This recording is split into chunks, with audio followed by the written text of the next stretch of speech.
Está começando o Empreenda Cast, o podcast que explica a teoria na prática.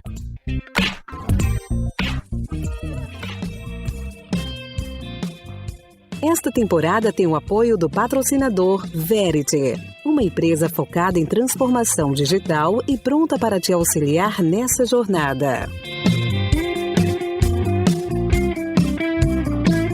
Olá, amigos sonhadores! Este é mais um episódio que a gente vai conhecer a teoria na prática. Está presente comigo na mesa do EmpreendaCast, Miguel Fernandes. Fala aí, Miguel. Fala, Gustavo, tudo bem? Miguel Lanes Fernandes é programador, empreendedor e fundador da Inventos Digitais. Além disso, o cara também é founder e diretor de TI lá na Witseed. É assim que pronuncia, ô Miguel? Exatamente, certíssimo. Bom, ao longo dessa última década, né, ele montou, recrutou e treinou dezenas de times de tecnologia. Ele já ajudou a lançar mais de 15 startups. Aí eu tô falando de startup de sucesso, tá? Não é qualquer startup, não. Criando do zero os produtos que são internacionalmente premiados. Ele tem centenas de milhares de usuários que são usados por alguma das maiores empresas do Brasil, né? Esses produtos todos que a gente está falando. Eu comentei aqui também que o Miguel, ele é founder e diretor na Witseed e eu queria ter as mesmas 24 horas do dia como você, Miguel. Além disso, é pai também, né, cara? Sou pai, então somos parceiros nessa. Como é que chama o garoto? Joaquim. Joaquim, é um só? Um só, mais conhecido como Joca.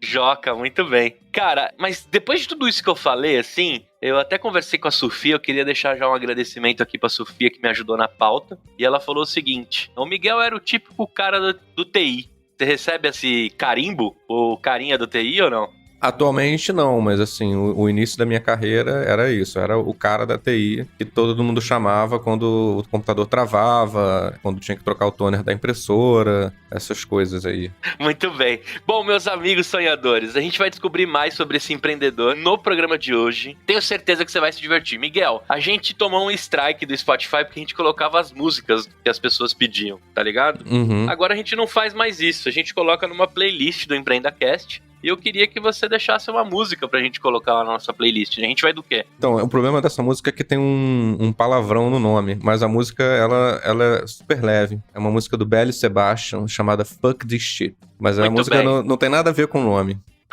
Perfeito. A gente vai colocar lá, a galera vai conseguir conferir e ver o seu gosto musical. Aí a gente criou aqui um bloco que é umas perguntinhas quebra-gelo, cara. Eu queria saber de você assim, Brasil ou Portugal? Brasil. CLT ou salto sem paraquedas do empreendedorismo? Salto sem paraquedas do empreendedorismo. Programação é matéria de escola, sim ou não? Não. É polêmico, né? Polêmica essa resposta. Polêmico, tem aí pra gente, vamos ver. Defina o seu carinho por impressoras em uma palavra. Odeio impressoras. Impressora não funciona, nunca.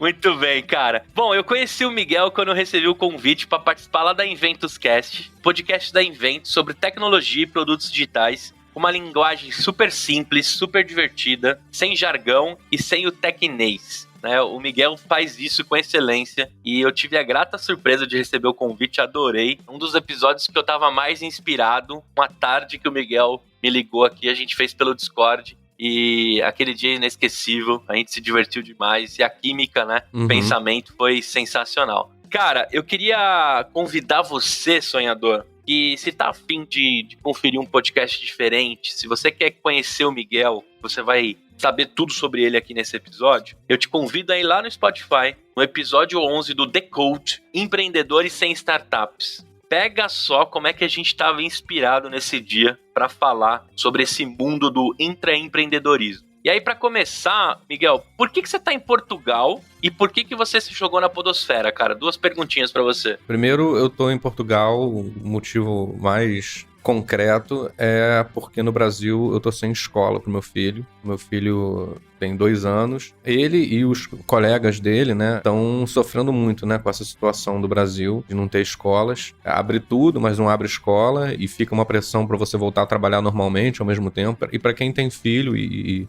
eu divido com a minha esposa o cuidado, né? Não tem como delegar para ela e nem ela para mim. Então a gente vendo a situação dele cada vez mais literalmente adoecido pelo confinamento e pelo isolamento social e ao mesmo tempo a nossa dificuldade de se organizar e de trabalhar e tendo uma oportunidade em Portugal de tanto de logística como de residência e tudo, a gente decidiu vir para cá sem uma data específica para voltar, porque vai depender um pouco das condições no Brasil em relação, principalmente, às escolas voltarem a funcionar de uma maneira minimamente normal, né? Também não adianta uma escola que eu tenho que pagar milhares de reais por mês e o meu filho fica lá durante 3 horas por semana, ou 3 vezes por semana, alguma coisa assim, isso não resolve o problema. Mas, fundamentalmente, foi essa a questão. Além disso, como, né, fazer com que as crianças, uma escola, cuide do seu filho com toda a segurança, né? Exatamente. Porque o Joaquim tá com quantos anos, cara? Tá com 2 anos. 2 aninhos, cara. A molecada gosta de abraçar, gosta de beijar. Exatamente. Né?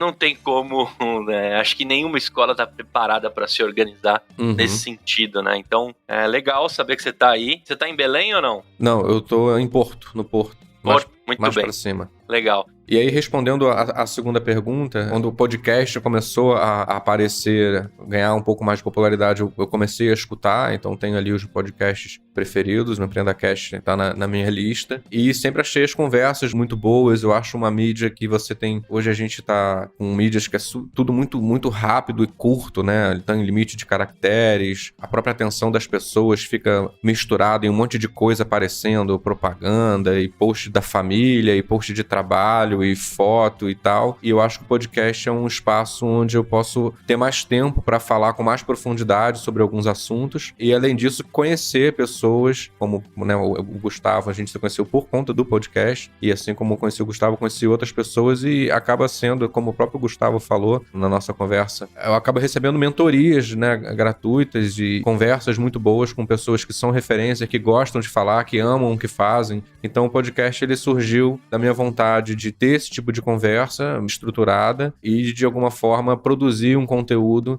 sobre tecnologia sem jargão técnico, para as pessoas que não são da área de tecnologia conseguirem navegar melhor por esse mundo e sem precisar só pesquisar no Google ou ler artigo, né? Mas também um formato em áudio também. Esse foi o motivo da criação. Eu participei da primeira temporada, o Decode acabou de sair na segunda temporada, né? Conta aí pra galera, Miguel, sai quando os episódios, que dia da semana, o que tá por vir? Dá um spoiler pra turma que assim que terminar aqui, ou pode dar um pause e já vai lá seguir o Decode também. Conta aí. Os episódios saem toda terça-feira, o assunto é sempre tecnologia, mas de uma maneira descomplicada. A gente, na primeira temporada, recebeu um feedback do tamanho dos episódios, também é uma questão polêmica em podcast, mas a gente, na segunda temporada, tá fazendo episódios menores, mais objetivos. Apesar da primeira temporada ser bem objetiva, a gente na segunda tá sendo ainda mais objetivo, para que todo mundo que escuta já sai do podcast podendo aplicar imediatamente o que a gente conversou. Inclusive, eu tô recebendo vários ouvintes que escutaram os primeiros episódios da segunda temporada e fizeram anotação, mandaram um print da foto das anotações. Então, realmente está sendo uma coisa bem aplicável, sabe? Imediatamente aplicável e até focando menos na parte motivacional, aspiracional, tá bem mão na massa, digamos assim, a segunda temporada em relação à primeira. Muito bom. Então, você, sonhador, você tem um podcast aí para continuar. Não sei se você tá maratonando, não sei como tá a sua rotina em meio à quarentena, mas eu tenho um convite para você lá conhecer o Decode, conhecer mais o Miguel e acompanhar também o Miguel nas redes sociais aí. Bom, esse Miguel que eu tanto falo, não só retribuindo o seu convite, mas eu tenho que contar a história da Invents, eu tenho que contar a história do Miguel. Eu queria saber, 2011 nasce a Inventos Digitais, né, mas eu sei que você era programador, Tech Lead até que é uma função um pouco mais recente no ouvido das pessoas. E você, inconformado como eu, né? A gente fez um programa sensacional na forma de pensar. Eu queria saber o seguinte, Miguel, como é que nasce o seu CNPJ, né? Me conta mais desse Miguel, do jeito que você quiser. E por que você saiu do mundo corporativo para se jogar nessa montanha-russa das startups, hein? Eu trabalhei muitos anos no mercado financeiro, né, como carinha da TI. Eu fiz faculdade de engenharia de computação, né, quem faz faculdade de engenharia de computação vira programador, developer ou qualquer coisa assim, pelo menos no início da carreira. E além de carinha da TI, eu desenvolvia software lá, né, então o trader, né, tem aqueles robôs de decidir qual é o ativo que ele deve investir, depois tem uns algoritmos para você calcular o resultado financeiro dos investimentos que foram feitos, tem uns sistemas de back-office para você mandar as informações do banco para o custodiante, do custodiante para clearing. Então, basicamente, eu trabalhava desenvolvendo esse tipo de software e tirando dúvidas dos usuários e trocando toner de impressora. A empresa que eu trabalhava foi comprada por um banco americano, eu tive uma experiência fora do Brasil. Nessa experiência fora do Brasil, eu descobri o que era startup. Aqui no Brasil ainda não se ouvia falar sobre startups como se escuta hoje. E quando eu voltei, foi engraçado que eu voltei promovido, né? Eu virei o tech lead ali, né? O líder de tecnologia. Mas, ao mesmo tempo, isso me deixou feliz por uns 2-3 meses, né? Comecei a ganhar mais, ter um bônus melhor, ter uma equipe, né? Os amigos orgulhosos, minha família. Então foi uma alegria assim, que durou uns 3 meses, mas aos poucos eu comecei a ser engolido pela burocracia de um banco americano com milhares de funcionários espalhados pelo mundo inteiro e com várias regras de compliance que precisavam ser respeitadas. E eu deixei de ser um cara que criava novas soluções para ser um cara que administrava as soluções que já existiam e tentava tapar buraco ali nos problemas, né? Nunca para consertar de uma maneira estrutural, mas sempre para resolver o bug, né? Sabendo que no dia seguinte ele ia acontecer de novo. Então aquilo foi me cansando e eu lembro que eu já estava meio que me arrastando pro trabalho, né? Chegava segunda-feira desanimado, não via a hora de chegar o final de semana, já chegava meio... quando você já tá meio de saco cheio com o trabalho. Então eu fiquei nessa situação por alguns meses e aí saí. Quando eu saí, ficou aquela coisa, vou arrumar um outro emprego no mercado financeiro, vou para uma outra área, o que eu vou fazer? E aí eu comecei a conversar com várias empresas também me chamaram para conversar. Basicamente eu recebi várias propostas de trabalho muito parecidas, né? Eram empresas que estavam buscando profissionais de tecnologia para iniciar novos negócios, ou até empreendedores que estavam começando a criar os seus negócios. Hoje a gente chama isso de startup, né? E aí, ao invés de aceitar uma proposta de trabalho específica, eu tive a ideia de montar uma empresa que teria por objetivo ajudar essas empresas que me procuraram a montar os seus times, né? Porque ao mesmo tempo que eu recebi essas propostas, colegas meus da área de tecnologia me procuravam querendo saber como que eles trabalhavam, como é que eles poderiam trabalhar com startups, né? Então, aquela coisa de me formei agora, não quero fazer mestrado, nem concurso público, nem trabalhar numa grande empresa, você está envolvido aí com essa coisa de inovação, startups. Nessa época eu já estava com bastante contato com startups de fora, né, dos Estados Unidos, e aí a Inventus surgiu para unir essas pontas. Então, ao invés de eu aceitar uma proposta de trabalho numa empresa só, eu vou montar um negócio onde eu vou ajudar as empresas a definirem a arquitetura de tecnologia que elas precisam usar e a montar esse time que elas vão precisar para desenvolver os negócios delas. E eu lembro que o CNPJ, né, assim, do ponto de vista bem objetivo também, eu criei depois que eu tive meu primeiro cliente. Então, até uma empresa de mercado financeiro que queria implementar um método ágil e organizar o time de tecnologia que estava bem desorganizado. Era aquela coisa assim, você fazia uma reunião, botava a lista de funcionalidades numa planilha e 6 meses depois revisitava, né, e nada estava pronto. Era basicamente assim que eles funcionavam. Aquele project bonitão. Aquele project, o prazo nunca tá certo e as tarefas até se perdem. E aí foi isso, eu fechei, mandei a proposta, eles aceitaram, era um valor maior do que o meu salário, achei aquilo muito interessante. Apesar de que, né, o projeto acaba e você fica sem nada, na época, né, não me toquei nisso. Eu já estou mais organizado para esse tipo de situação. E aí, mandei a proposta, aceitaram. Não, mas você precisa mandar a nota pro financeiro, né, aquela coisa toda, era uma empresa grande. Aí tive que, às pressas, abrir o CNPJ, escolher um nome. Eu lembro que eu tava em casa, o quarto dos fundos era onde eu montei o escritório, né, minha esposa estava na cozinha. Eu falei, amor, preciso escolher um nome aqui. Eu tinha um domínio que era invent.to, há muito tempo atrás. Só que não tinha mais disponível e Invento também não estava disponível, Inventos também não estava disponível. Ela falou, põe Inventos Digitais, né? Comprei um domínio Inventos Digitais ali na hora. Então é engraçado que eu não escolhi um nome, né? Eu escolhi um domínio. Geralmente as pessoas escolhem um nome e não conseguem comprar domínio. Eu já fui direto pelo domínio. E foi assim montei o CNPJ, fiz o primeiro cliente indicou outro, que indicou outro, que indicou outro. E aí estamos aí há quase 10 anos formando times de tecnologia para startups, e nesse meio do caminho eu acabei virando investidor de startups também. Então estou bem inserido aí, como o pessoal gosta de dizer, nesse ecossistema de startups. Você também tá lá com o Bruno, na WITSEED, como diretor, né, de TI e sócio fundador. Me conta o que você faz lá também, cara. O Bruno tem o prazer de dividir contigo aí também um CNPJ, né? Explica pra gente. A WITSEED, ela inicialmente foi uma cliente da Inventus.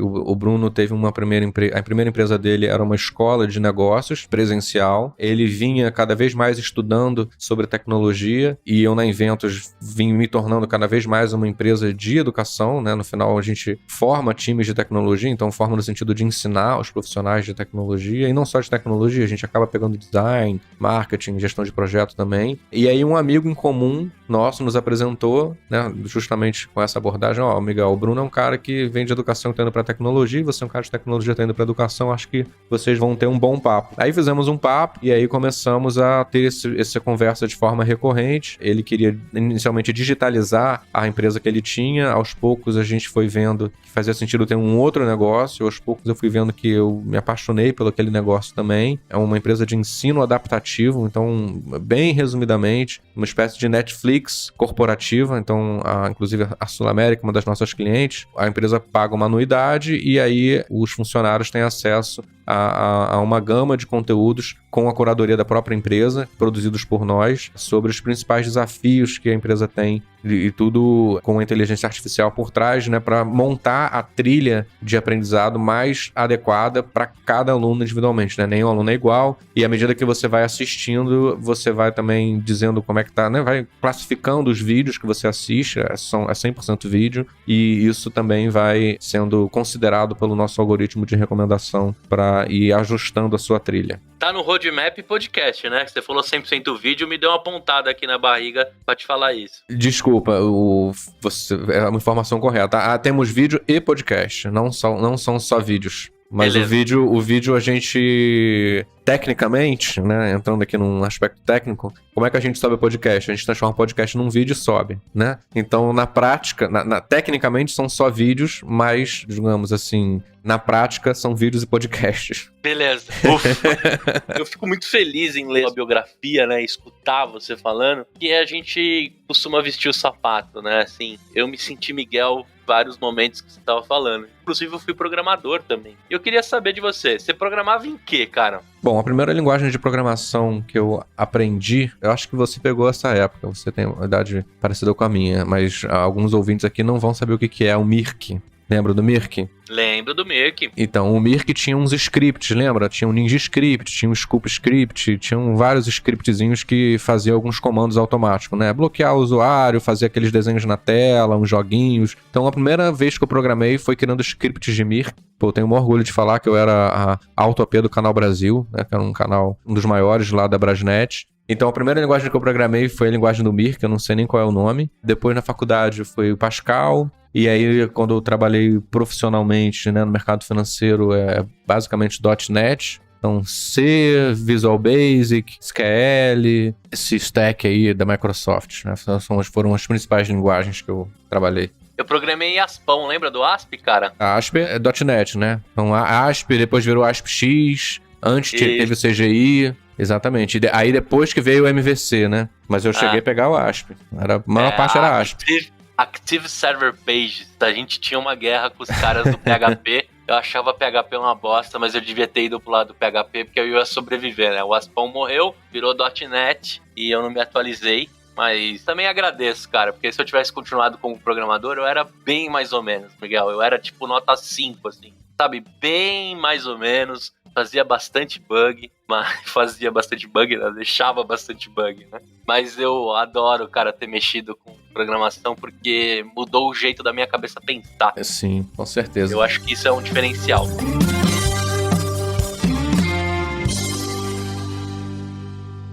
E olha só, sonhador, você que precisa alavancar o seu negócio para o próximo nível, esse bloco aqui é um oferecimento da Bluefields, uma aceleradora que possui um programa de pré-aceleração e de aceleração, tem programa de mentorias, escola de CEOs e vai te ajudar aí na sua jornada. Não adianta você tentar fazer tudo sozinho, a Blue pode te ajudar. Acelere o seu negócio, conecte-se com investidores e gere impacto. www.bluefieldsdev.com.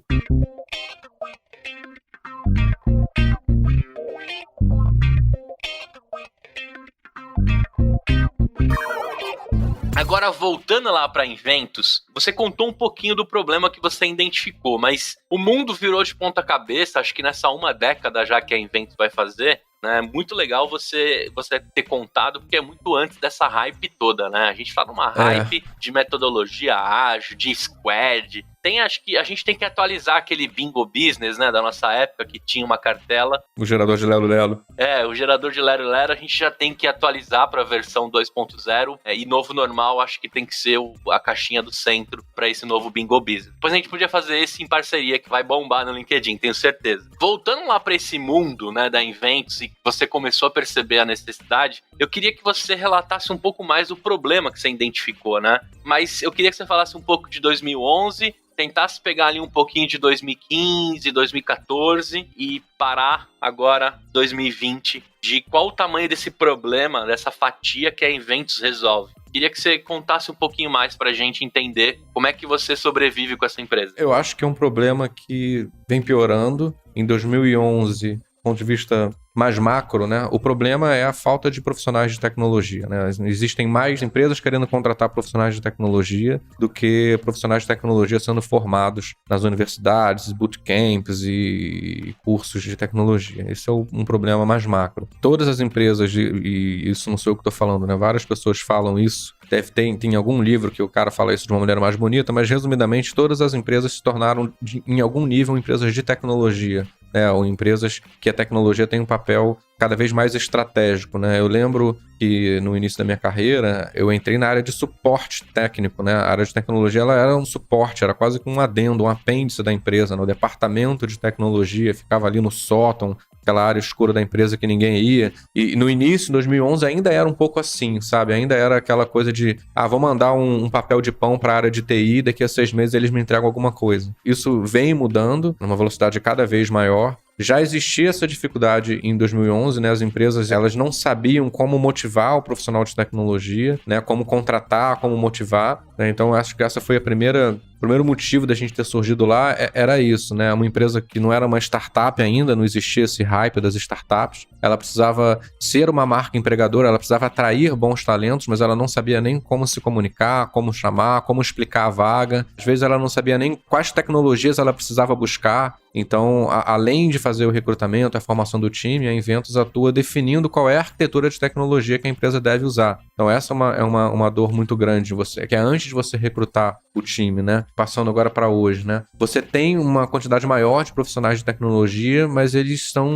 os sêniores continuam sendo difíceis de ser contratados, né? E aí a gente tem uma dificuldade adicional no Brasil, que é por que um cara sênior que pode ganhar 5 mil euros por mês, 6 mil euros por mês, trabalhando do Brasil, vai aceitar uma proposta para ganhar 6 mil reais, podendo, né, receber 6 mil euros por mês. Então, as empresas de fora estão atacando, né, literalmente. Vários profissionais excelentes que já trabalharam comigo hoje estão trabalhando com empresas de fora. Alguns, inclusive, saíram do Brasil. A gente está vendo isso acontecer. E o que tem são muitos profissionais júniores, né, que veem na área de tecnologia uma oportunidade de ganhar bons salários e de ganhar dinheiro rápido, mas são júnior. Então, o fundador que contrata, né, o fundador de uma startup que contrata um cara desse, vai ter uma arquitetura um pouco capenga. Quando o site tiver muitos usuários, vai começar a cair, vai começar a dar bug, não vai ser escalável, né, que é o que a tecnologia precisa ser. Então hoje eu vejo que a principal dor é você fazer um cara júnior conseguir se tornar um cara sênior mais rápido. Esse é o que a gente mais tem feito hoje, né? Que é ajudar equipes que são júnior a se tornarem maduras mais rápido, trabalhando junto com elas enquanto a gente desenvolve as soluções dos nossos clientes. Esse tem sido o nosso approach. Agora eu vou te falar, viu, Miguel? Eu queria ter sido júnior de atualmente, assim, porque é maluco, cara. Eu comecei no estágio, assim, eu lembro que, na verdade, eu não comecei com estágio, né? Eu pulei a faculdade, já contei isso em alguns episódios, mas preciso falar disso aqui. Comecei como programador júnior. Eu lembro que meu salário, sei lá, era 900 pila. Uhum. E demorou, cara, pra virar barão e meio, pra virar 2 mil reais. Uhum. Hoje um júnior, cara, se ele quiser, ele dá salto só no leilão de ficar trocando de empresa, ele vira sênior, né? Uhum. Não é nem pelo conhecimento, é pela troca do CLT. Acho que ninguém mais tá vendo também o tempo que você ficou na carteira em alguma empresa, né? Antigamente, você pular muito de galho em galho, você era um profissional mal visto. Hoje você participou de um leilão, sacou? Uhum. E você passa de júnior pra sênior de salário, sei lá, em 12 meses. Eu queria ter sido júnior de atualmente. E também reparei na sua frase, nessa época que você foi contando, eu lembro que TI era encarado como despesa, né? Eu acho que não dá mais pra encarar TI como despesa. É investimento total nessas duas falas. Você me lembrou aqui uma época que não só jogado lá no sótão, né? Como um cara que, olha lá, os caras que dão despesa pra caramba, mais de metade da minha despesa da companhia é TI. Eu reportava pro CFO, né? Eu era uma área dentro da área administrativa, né? Que virada, né? Agora, eu entrei no site da Inventos Digitais, aí eu convido você, sonhador, a entrar lá na inventosdigitais.com.br. Foi muito bem batizada pela esposa do Miguel. Vamos deixar o nome dela aqui. Miguel, como ela chama? Gabriela, você é a dona deste domínio, deste nome e de tudo que passa por trás da Inventos aqui. Sabe uma parada que eu achei muito legal, cara? Você coloca assim lá no site. O que eu sou? Crise existencial. Eu sou um app? Eu sou um site? Eu sou uma rede social? Né? O site da Inventos é irado, mas eu queria que você pegasse nessa tocada aqui da crise existencial. Me explica isso, cara. Então, eu não contei uma parte da história. Quando eu saí do mercado financeiro, eu fui estudar sociologia, fazer uma pós em sociologia. E aí eu comecei a entrar em contato com uma literatura que eu não conhecia antes, né? Assim, engenheiro de computação, 10 anos de mercado financeiro. Eu era um cara muito cartesiano. E na sociologia eu estudei várias coisas, assim, que eu não tinha estudado antes, com profundidade. E uma dessas coisas que eu estudei, tem um livro chamado O Poder do Mito, de um historiador americano chamado Joseph Campbell. Ele analisa várias religiões, né? E não só religiões, mas filmes e tal, e ele percebe um padrão nas histórias dos heróis, que justamente é o arquétipo do herói, que ele chama. E todos os heróis passam pelos mesmos passos, né? Desde o Frodo, o Luke Skywalker, o Jesus Cristo, né? A Frozen, né? Usando um herói mais recente aqui. Eles têm sempre uma crise de identidade, fazem uma viagem para um lugar desconhecido, enfrentam determinados perigos lá e retornam dessa viagem com algumas verdades para libertar o seu povo. Grosso modo, essa é a jornada do herói. E aí eu fiquei pensando que seria muito legal aplicar esse conceito para a construção de um produto digital. E aí a narrativa do site da Inventos é exatamente isso, é a jornada de uma ideia que quer se tornar um invento digital, né? Inventos digitais. E aí ela justamente começa com a crise de identidade, que é o que eu sou. Eu sou um app, eu sou um site, eu sou uma plataforma, eu sou uma rede social, que essa, inclusive, é uma das dúvidas, né? De qualquer novo projeto de tecnologia. E aí a gente vai desdobrando isso, essa ideia vai fazer uma viagem para um lugar desconhecido, mas ela não vai planejar a viagem inteira, né? Assim como o Frodo não planejou a viagem inteira até o momento que ele ia pegar o anel, né? Ele planejou os primeiros dias, ele pegou os mantimentos para a primeira semana, primeiras 2 semanas, e quando ele chegasse ali embaixo da árvore, na sombra, na hora de dormir, ou para passar algum dia lá descansando, que ele ia planejar os próximos passos. Então é essa ideia, aí já trazendo um pouco do ágil, né, de você não vai planejar a viagem inteira, você planeja o início da viagem, o início da jornada, e aí você vai aprendendo ao longo da jornada e aplicando esse aprendizado. Então o site da Inventos, muita gente nem entende muito bem o que a gente faz pelo site. Eu até brinco que não é um site comercial, é uma obra de arte, não é para entender, sabe? Você aprecia. E foi um site que deu muito trabalho, a gente demorou muito tempo para fazer, ganhou prêmio internacional. Tem um maior carinho pelo site da Inventos, porque tem toda essa narrativa. Então teve um trabalho de roteirização, teve um trabalho, a própria estética do site, as animações, é tudo CSS, não tem GIF nem nada. E o mobile também ficou muito bom, o site é super rápido, abre rapidinho. Então, o site da Inventos é algo que eu tenho bastante orgulho de ter construído. Muito bom, é uma obra de arte mesmo. Convido você aí, sonhador, a visitar lá inventosdigitais.com.br. Mas a gente vai deixar mais claro aqui para você o que de fato a Inventos faz, quais são os serviços, como ela pode te ajudar. A gente já vai explicar isso com um pouquinho mais de detalhes, né? Eu queria brincar contigo o seguinte, Miguel. Ágil é rapidinho, cara? Não, ágil não é rapidinho. Todo cara que te procura fala, né? Queria deixar a minha empresa mais rápida, né?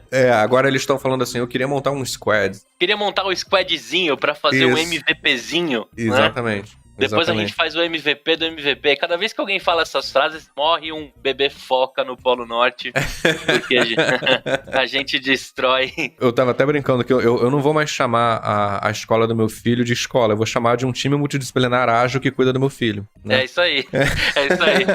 Mas assim, eu até costumo falar pra galera, não vamos cagar regra nas salas, eu dou muito workshop, muito treinamento, palestra, e falo assim, cara, não vamos cagar regra, né? Eu acho que todo o mercado que está se transformando, está virando de ponta cabeça, e a gente tem essas dificuldades. Graças a Deus que existe Miguel, graças a Deus que existe Marias, Gustavos, de alguma Exatamente. forma estão tentando educar e trazer a galera para esse centro para explicar direitinho o que é, né? E eu vou te falar que eu nem gosto muito do termo squad, assim, porque remete demais o lance da guerra, a parada assim um pouco mais sinistra, o jeito americano de resolver problema, que eu não curto muito, sacou? Quando vai pro lado das pessoas, né? Eu acredito muito numa transformação feita por pessoas. Termo squad no literal lá, eu não curto muito. Mas tudo bem, eu já recebi vários. Assim como na época que eu trabalhava com o Cláudio, eu recebia o Cláudio, né?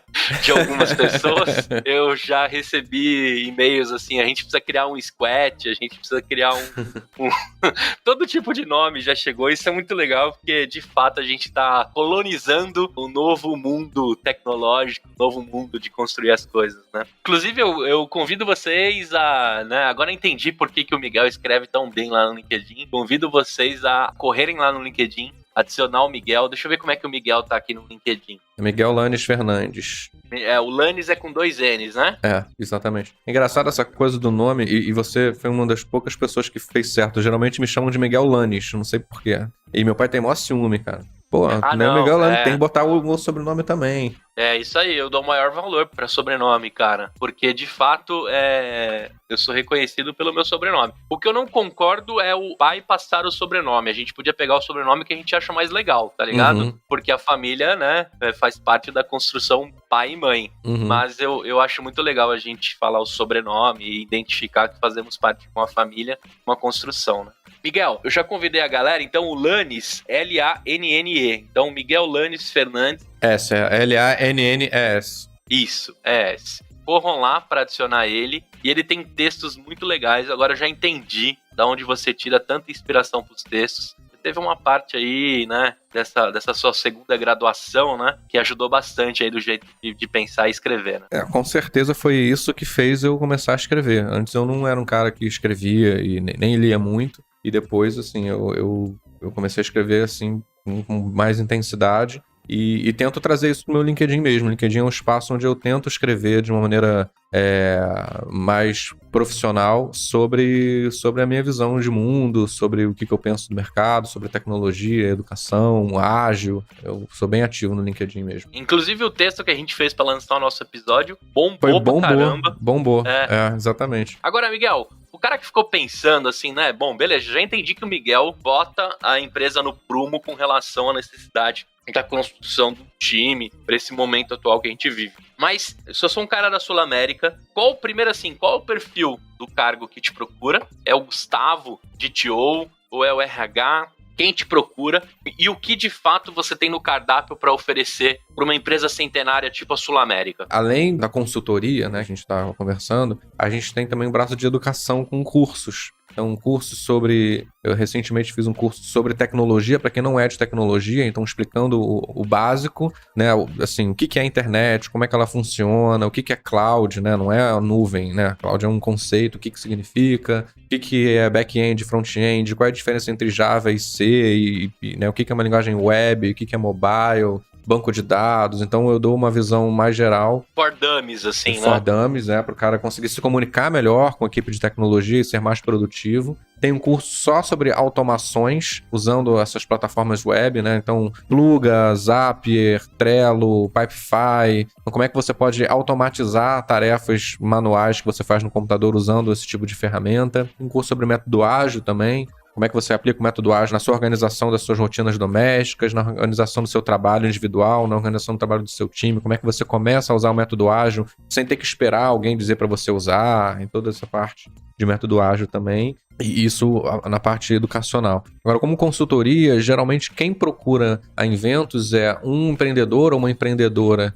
que tiveram uma ideia e não conhecem de tecnologia e se frustraram contratando uma fábrica de software que ou não entregou, né, o que foi prometido, ou então entregou, mas o cara precisa fazer uma segunda versão e a fábrica de software está já envolvida no outro projeto, cobra 3 vezes mais, ele tem que mudar de fornecedor, e o fornecedor novo diz que não tem documentação, que o código está mal feito, tem que jogar tudo fora e fazer do zero. Então é um caso bem típico, né, de um empreendedor ou empreendedora que já sabem que a fábrica de software não resolve o problema deles, porque precisa ter uma equipe, a tecnologia é estratégica, não dá para você terceirizar a estratégia da sua empresa. Durante muitos anos a Inventus atuou só com empreendedores, empreendedoras, e de uns 2 anos para cá a gente começou a ser procurado por grandes empresas também que querem montar novos produtos. Então, geralmente, quem procura a gente é a área de marketing, que teve a ideia de lançar um novo produto e a equipe de tecnologia não dá conta, né? Precisa montar um novo time, ou um novo squad, ou seja lá o que for, o nome que você queira dar. Mas precisa montar um time focado para desenvolver esse novo produto e depois mantê-lo, né? Ou, às vezes, é alguém da área de inovação, né? Que também, na mesma linha, tem uma nova oportunidade de negócio, precisa montar um time para tocar isso.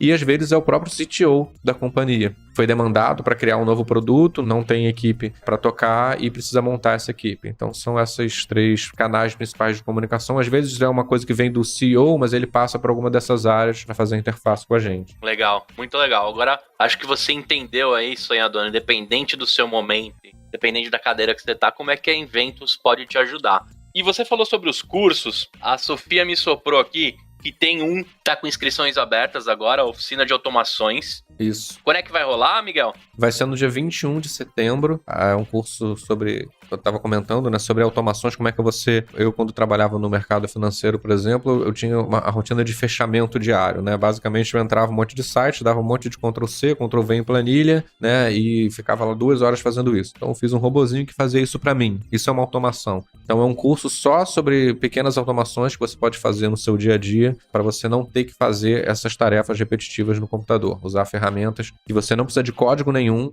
né? E elas fazem as automações para você. Você só configura como é que ela tem que acontecer. Então, uma oficina, né? Por isso que o nome é oficina, não é um curso onde eu vou teorizar sobre o assunto. A gente chamou especialistas em várias ferramentas para falar como é que você pode usar essas ferramentas de low code ou no code, né? Para desenvolver esse tipo de ferramenta para você, de automação para você. Você que tá ouvindo aí, pegou agora, quem tinha esse episódio, cara, dá tempo. Vai lá no cursos.inventosdigitais.com.br. Lá você consegue encontrar este curso e já participar, beleza? Tem lá para você garantir sua vaga e, com certeza, conhecer o Miguel mais próximo ainda. Eu queria fazer 2 perguntas provocativas para você. Você acha que morrem muitas ideias porque o cara não sabe por onde começar? Na verdade, ele não sabe nada e às vezes nem é uma ideia. O cara já já pensou numa solução. E como é que você acha... Vamos por partes, vamos começar por essa. Vai lá, Miguel. Com certeza morrem muitas ideias, às vezes porque o cara não começa, né? Ele tem a ideia e ele fica aí naquela análise infinita, pesquisando 1000 referências e não sai do lugar, quando a gente sabe que você precisa, na verdade, ter uma ideia, empacotar ela o mais rápido possível, colocar na rua, testar, errar rápido, aprender rápido, para ir ajustando a ideia, né? A boa ideia vale muito menos, né, hoje do que ela valia antes. Eu acho que esse é o principal motivo de pessoas que têm boas ideias, que conhecem um problema muito bem, que têm uma boa solução para resolver, mas acabam paralisadas porque não conseguem implementar aquilo tecnologicamente para ir evoluindo aquela ideia. Ele fica evoluindo sempre a ideia abstrata, sem evoluir um produto concreto, né? Sem criar um produto para evoluir esse produto concreto. Então, acho que sim, muitas oportunidades são perdidas por conta dessa etapa, né? De transformar a ideia em algo concreto. Cara, tem 2 amigos meus que já usaram esse termo, ele é um pouco esdrúxulo, mas eu acho que resume bem. Até no Startup Weekend eu escutei novamente por outra boca, né? Mas você fica naquela masturbação de pensar como é que você põe essa parada e não sai nada, não concretiza e não põe pra funcionar, né? E o cara fica, de fato, pensando em coisas, sabe por onde começar. Cara, agora, quando a gente fala dessas empresas, assim, até mesmo a Sul América, né? Eu falo das grandes empresas que são grandes dinossauros, né? Como é que a gente coloca asa nesse dinossauro, né? Pra eles voarem? Como é que você vê isso? Você é muito procurado pelo cara que realmente quer transformar a companhia ou ele não quer morrer? Como é que você tem visto essas procuras aí? Quem procura a gente não é o cara que tá com medo de morrer, não. Esse cara que tá com medo de morrer, ele procura mais os cursos, né? A pessoa física que tá com medo de perder o emprego, de ficar pra trás e chega na reunião com caras, né, com um time de tecnologia que começa a falar um monte de coisa que ele não entende. Então esse cara ele procura mais os cursos. Quem procura consultoria é o cara que teve uma ideia ou está tendo uma ideia com o time dele e precisa ter a capacidade de tirar rápido essa ideia do papel e de montar um time que vai continuar evoluindo essa ideia depois. Esse é o perfil principal. Como que você, numa empresa super tradicional, centenária, consegue fazer isso? Na minha visão, e é como eu sugiro, é você montando um projetinho piloto, e aí chama de projetinho piloto para ninguém ficar colocando um monte de expectativa em cima, monta uma equipe aí de pequena, 2, 3, 4 pessoas para desenvolver esse projeto piloto, usando todo o mindset ágil, usando as cerimônias do método ágil, e aí isso vai dar certo e você vai acabar fazendo as outras áreas quererem trabalhar daquela forma e não você falar para todo mundo trabalhar de um jeito, né, sem você ter uma referência, um modelo a ser seguido. Então acho que a melhor forma de começar é começando pequeno, num projetinho piloto, com uma equipe pequena e dando visibilidade desse trabalho para as outras áreas quererem trabalhar daquele jeito também. Pode crer. Chamar projeto piloto, a gente tira aquela sombra e a gente tira aquela nuvem de expectativas e a gente entende que ali coisas boas vão nascer, né? Coisas ruins também, e é o que eu sempre falo para todos os lados. Cara, tem muita cagada, tem muito erro que a gente cometeu, a sala de derrotas é muito maior que a sala de troféus, então você precisa ter paciência, você é dono de uma empresa ou que está liderando algum time, você precisa ter paciência, mas você precisa ter vontade, não pode ser covarde em meio ao que a gente está vivendo, e derrotas você vai colecionar para conseguir uma vitória aí dentro desse mundo que a gente está vivendo.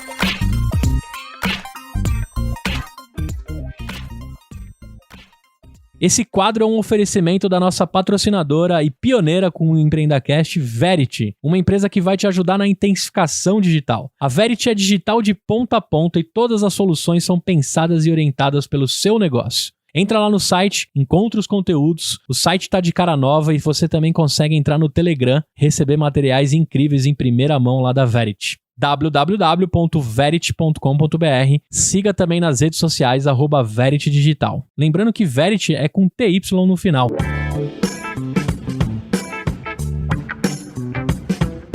Tem um bloco aqui no Empreenda, o Leozinho Ferreira que trouxe ele, e ele pergunta assim, cara, quais são os seus principais erros e aprendizados ao longo da carreira empreendedora? Só que o Léo fala assim, cara, não vale erro que você deu a volta por cima. Fala aquela cagada, não deu pra consertar, mas você aprendeu alguma coisa. Quando você começa nesse mundo de startups, empreendedorismo e ainda mais como um cara de tecnologia, é muito comum você ser chamado para ser sócio, né, da empresa. Não, você vai ser sócio, vai ter uma participação e tal. E aí, no começo disso, eu virei sócio de algumas empresas, né? Sócio mesmo, eu estava lá no contrato social, com cotas e tal. E aí, uma dessas empresas, eu era um sócio minoritário, né? Tinha lá um percentual quase que irrelevante. Uma dessas empresas fez uma operação grande no sul do Brasil, numa cidade no sul do Brasil. Ela comprou uma empresa lá, eu não estava nem sabendo disso. Bom, aí eu até saí da empresa depois, e aí, no ano passado, eu fui entrar no Internet Banking para pagar a escola do meu filho e tava sem dinheiro nenhum lá, tava todo bloqueado.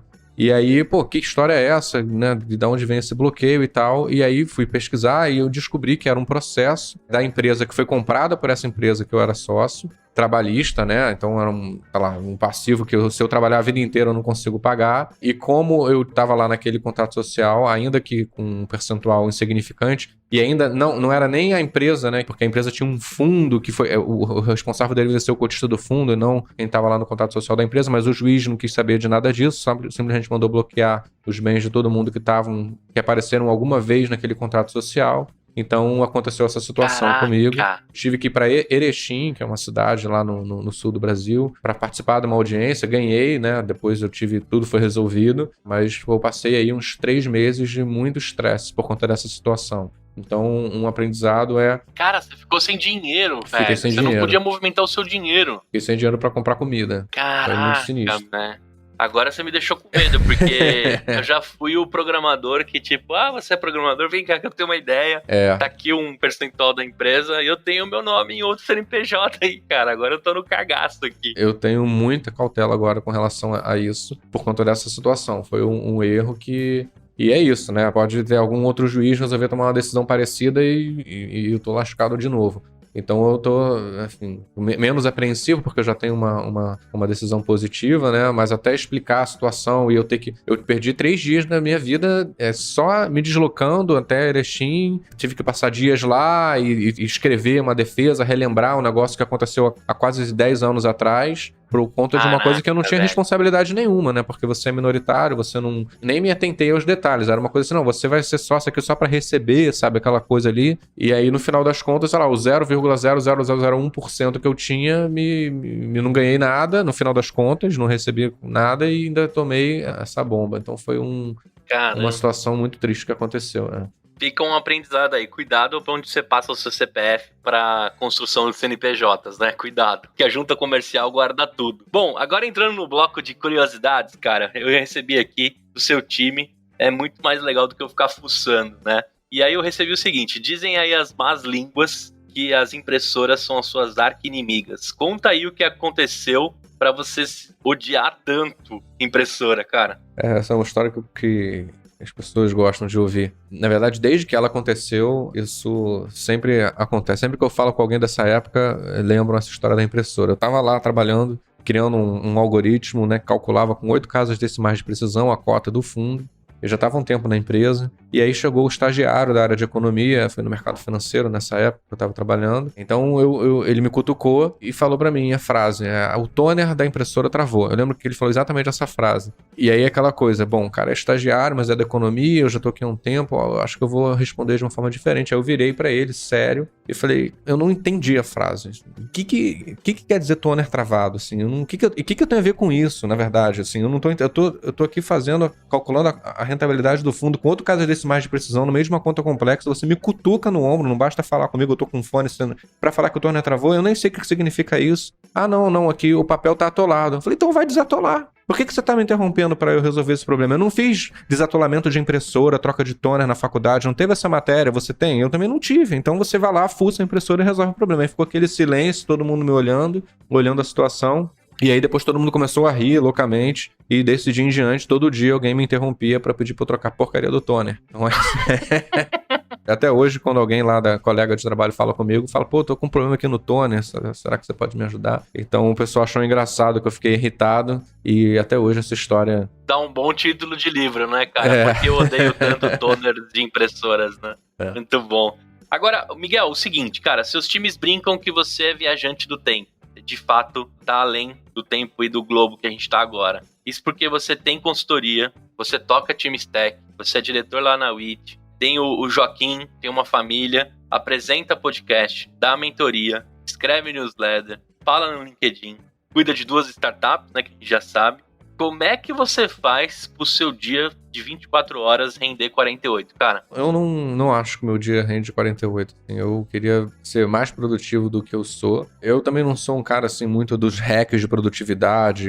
Tem uma fórmula de você fazer, sei lá, todo domingo a lista de tarefas e priorizar todo dia e meditar tantas horas por dia. Eu não tenho muito essa coisa de um método muito específico, não. Mas o que eu faço... E aí, não é exatamente um método, mas eu automatizo tudo que pode ser repetitível de alguma forma, né? Então, por exemplo, boleto de pagamento, pagamento de conta, respostas automáticas para coisas que precisam ser respondidas de uma maneira mais automática, migração de uma informação de um lugar para o outro. Para escrever, por exemplo, eu uso vários plugins do Chrome que eu já vou sublinhando, quando eu estou lendo textos interessantes, eu já vou sublinhando as partes do texto e aquilo já exporta no Word, eu só vou ajustando o texto e colocando as minhas palavras, comentando as frases. Então eu acho que o segredo está em tentar eliminar ao máximo aquelas tarefas que não geram valor nenhum e que precisam ser feitas, para eu focar naquilo que realmente adiciona um valor intelectual no trabalho que eu estou fazendo.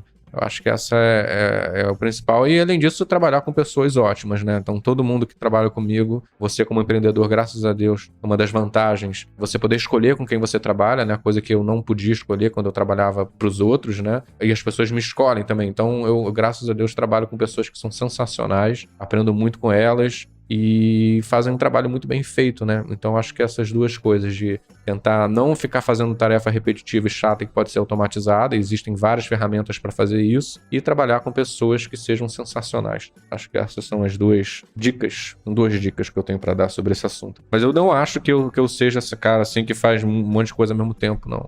Eu acho que eu poderia ser mais. Se eu tivesse mais foco, assim. Às vezes eu vejo uns colegas, cara, o cara tem lá o caderninho dele, né, acorda 4 da manhã, vai malhar, vai passear com o cachorro, faz meditação e, às 10 horas o cara já fechou negócio, já fez planning com a equipe, já fez tudo isso, e às 10 horas eu tô botando soneca às vezes, sabe? Se tivesse mais disciplina, talvez eu fosse mais produtivo. Mas, enfim, pode crer. Eu faço o que eu posso. Você também tem um posicionamento forte que a gente não deveria aprender a programar na escola. Na contramão do que muito guru aí também, que acorda às 5 da manhã pra ver live, tem falado. Me conta aí por quê, cara. Eu tive uma empresa que ensinava programação nas escolas. E eu fui professor do ensino fundamental, eu fui professor no ensino médio, de escola grande, cara, né, com alunos que deveriam ser bons, né, assim, alunos que têm todas as condições, né, materiais para estudar e tempo e tudo. E eu acho que a situação é muito dramática, assim. Hoje a gente tem, mesmo nas escolas, nas melhores escolas, uma dificuldade muito grande com português e matemática, sabe? E eu acho que colocar mais uma coisa, quando o cara que sai da escola não sabe nem escrever direito, nem fazer conta, acho que não faz sentido. Acho que primeiro a gente tem que resolver esse problema, ensinar o cara a fazer conta, ensinar o cara a se expressar, para depois adicionar outras matérias, entendeu? Acho que se a escola conseguir fazer os alunos escreverem direito e fazerem conta muito bem, eu acho que já tá de bom tamanho. E elas não estão nem... Já é o mínimo, na verdade, né? Então, a minha conclusão é que botar mais uma matéria para competir com o tempo do aluno que tem, sei lá, 6, 7 matérias, tem que entender... É da tilt, né? E ele tem que saber como é que é o ciclo de reprodução das briófitas, das pteridófitas, e ao mesmo tempo tem que saber qual é a montanha mais alta da China e qual é, sei lá, a maior estrada da Rússia, sei lá, ele tem que saber uma quantidade enorme de informações, e a programação seria mais uma coisa para adicionar lá. Nem todo mundo vai ser programador, né? Não acho que é uma carreira que qualquer um que todo mundo deve seguir, é um ramo da matemática super específico, com um raciocínio lógico, não é uma coisa que todo mundo precisa gostar e precisa aprender no nível de detalhe que um curso de programação proporciona. Mais ou menos essa é um resumo da minha visão. Mas eu sei que você sabe, você defende que todo mundo tem que aprender sobre tecnologia. Tanto é que a sua empresa em si, né? E a sua linha de raciocínio é que todo mundo, de alguma forma, tem que saber sobre tecnologia, porque senão você vai ser um analfabeto digital, né? Isso, exatamente.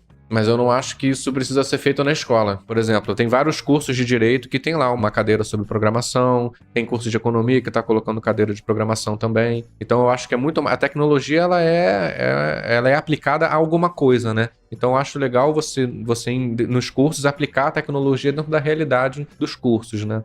E não aprender por aprender. Eu agradeço sempre toda a palestra que eu vou, as pessoas que eu converso, que pedem, né? Dá uma mentoria, me ajuda, né? O meu filho. Bastante filhos de amigos que eu dou aconselhamento, né? Na minha época eu chamava aconselhamento. E aí eu agradeço imensamente por ter pisado em tecnologia. Não ter sido programador, mas pisado, né? Eu fui gerente de projeto num software de CRM, eu trabalhei numa agência que a gente produzia todo tipo de site. E isso, cara, me deu repertório, isso me deu uma chance de pensar diferente para tudo que existe no mundo. Eu acho que essa dose de tecnologia, eu acho que é a base toda para o mundo que a gente vive hoje, eu ter me adaptado, né? Eu não sou um nativo digital, né? Nós somos naturalizados digitalmente. Eu falei lá do colonizador e do refugiado. O refugiado é nossos pais, acho que tenho 33 anos, acabei de fazer 33. Então, os meus pais são refugiados digitalmente. E é aquele, né, bem distante da tecnologia, viveu a sua vida inteira sem internet, por isso ele é analógico nato. Aí tem o colonizador, é aquele cara que criou a tecnologia, o mundo digital, e tem o naturalizado, né? A gente não nasceu no meio digital, mas a gente se adaptou e carrega um histórico bem vasto de pré-digitalização. E nativo é o Joaquim, é o João, né? Dá uma dupla boa, Joaquim e João. É. Esses são bem exigentes. Esses dias eu tava conversando com uma amiga, Miguel, e o filho dela pegou uma revista e falou: mãe, eu não consigo aumentar a revista. Ele tava fazendo com a mão, sabe, de você aumentar uma foto com o tablet. E aí eu falei: você tá brincando? Ele tava falando. Eu falei: Gustavo, ele tava fazendo isso e ele tava mega frustrado porque as coisas na revista estavam pequenininhas. Ele tinha, sei lá, quase 2 aninhos. Então, só pra galera entender aí, né, quais são. Agora, quais são os próximos passos profissionais da Inventus, da WIT? Conta pra gente aí, tá contratando, como é que tá os CNPJs aí? Eu acho que o próximo passo é internacionalizar.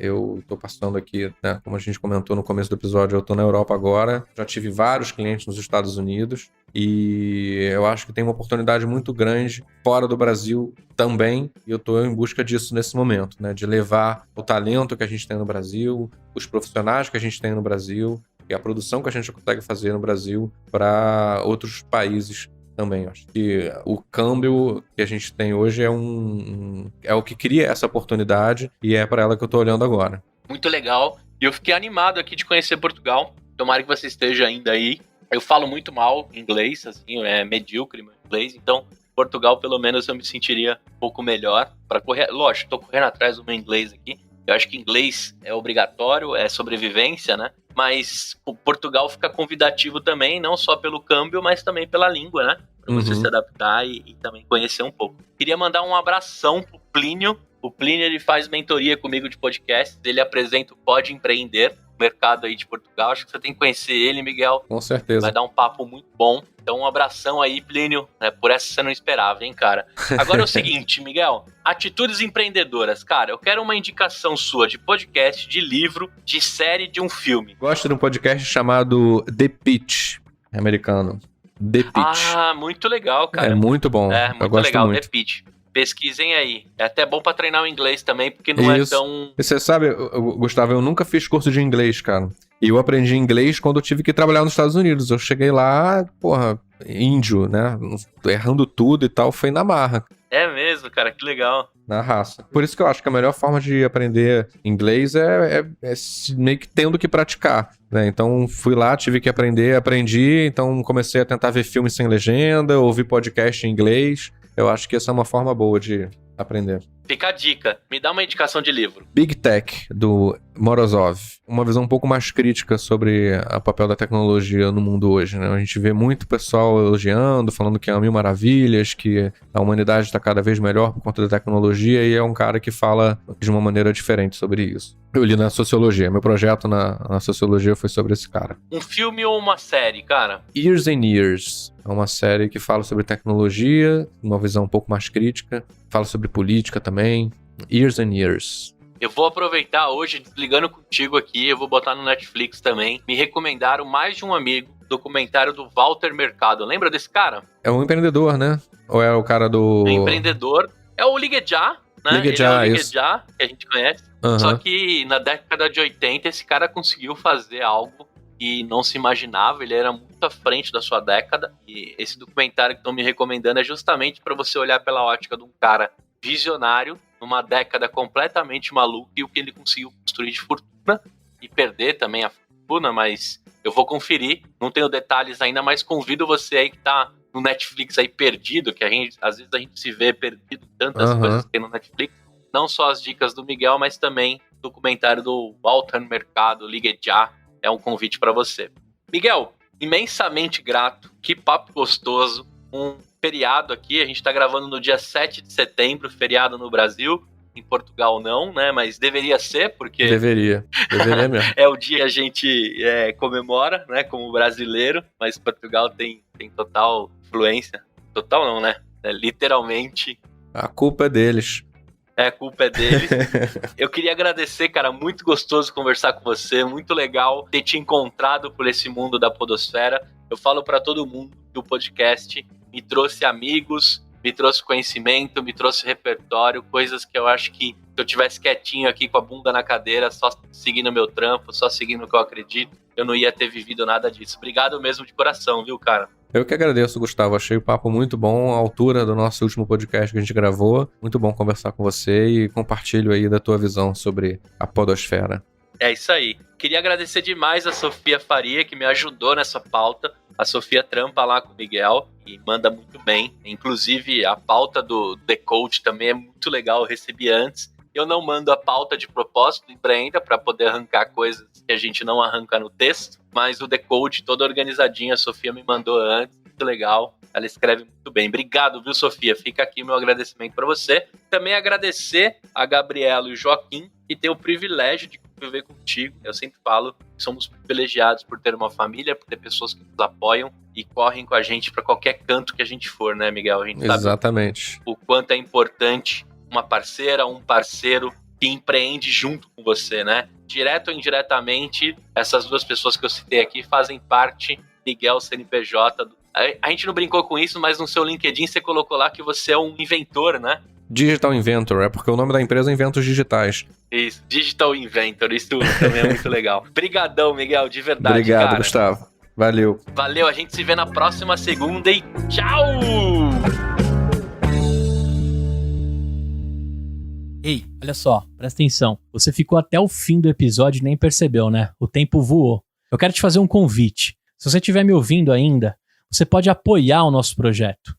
www.empreendacast.com.br/apoio. Lá você consegue contribuir com o valor que você quiser e todo o dinheiro é para a gente comprar mais equipamento, pagar o nosso estagiário, o Luquinhas, que cuida das postagens, e deixar cada vez mais forte a nossa comunidade. Então, se de alguma forma a gente entrega um conteúdo bacana para você, eu te faço um convite. Apoie o nosso projeto, participe de grupos de mentoria exclusivo e de alguma forma a gente vai tentar também, na sua jornada, te entregar conteúdo diferenciado e bastante desconto aí da nossa rede de parceiros. www.empreendacast.com.br/apoio.